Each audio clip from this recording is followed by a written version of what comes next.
parce que xaw ma ko woon et man mosuma ko boole ci ñuy. moom tamit mosulaa boole ci ñuy compte dama ne moom tamit mosulaa boole ci ñuy compte dama lay wax rek. dama ne moom tamit faalewu la mosulaa boole ci ñuy compte. ce qui m'intéresse mooy li nga xam ni moom la yor. te muy li ñu bokk. waaw. loolu nag. danaa ko ci digal. dinaa ko ci wax. loo xam ni li ma jàpp ni c'est constructif. moom ak Diomaye moom ak Sonko maanaam bonnet blanc lañ ci moom aw ma ci sensibilité. yaa ngi dégg. ñoom ñaar laa yebale képp dong rek. à la limite Sonko sax laa gën a xam ci moom. tu vois parce que donc je l'ai vu on sait pas instant Diomaye je ne le connais pas. bref li am solo mooy. moom dafa yor lu ñëpp bokk. na bàyyi di déglu les rentiers de la crise Sénégal boo yoree. mais yow tamit bàyyi def ay communication. yoo xamante ni. Aïssatou li may wax nii dafa am solo. mais je sais n'empêche. boo amee nguur dafa am ay nit yu lay jël en otage. yoo xam ne nii c'est des entrepreneurs politiques. loolu mooy seen liggéey. maanaam amuñu métier defal naa déglu rek. xam naa moom président de la république su ma waxee ak moom dina xam li may wax.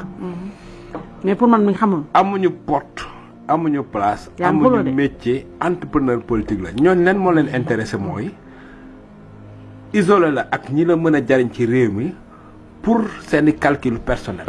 xam nga médiocrité dëgg-dëgg yaa ngi koy gis aux alentours des pouvoirs en Afrique. ñi mën dara dañuy dem dans le privé dem liggéey dem defi yeneen. les médiocres nag ñoom dañuy def coalition autour du pouvoir isoler le président complètement yaa ngi dégg. gëmloo ko ni moom moo dem dañuy dugal sa bopp da ngay dem ba dof sax. day mel ni yow bu asamaan si doon daanu boo kii dañ naan la yow rek yaa fi ne. leneen nëw fi gëmloo lay affaire ba dof loola nga dof te doo yëg di dof nga.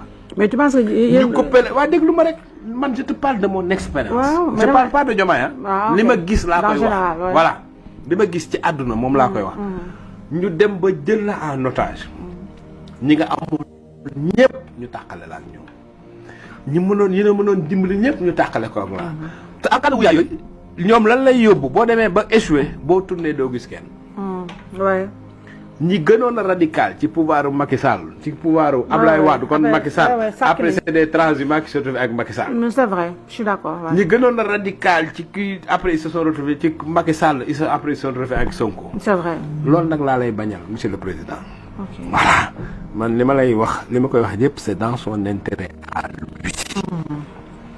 tu comprends. oui te man dama jàpp ni réew mi fi mu toll ci situation économique. ak situation bi ni mu précaire ak nit ñi ni ñu sonne tegaat ci ay xuloo ki xeex ak wuyaa yooyu réew mi àttanu ko. wuyaa yooyu. ah donc yow comme président yaa càq-càq bi parce que dañ ni borom càq du xeex ak borom baatu neen. c'est vrai. te yaa yor responsabilité réew mi. képp ku la waxul ni. doxal jàmm. defal jàmm. rapprocher les positions. xoolal ci sa biir. parce que nag yow yaa ñu jaayoon yaay Sonko. Sonko jaay ni mooy yow. comme yaay Sonko mooy yow.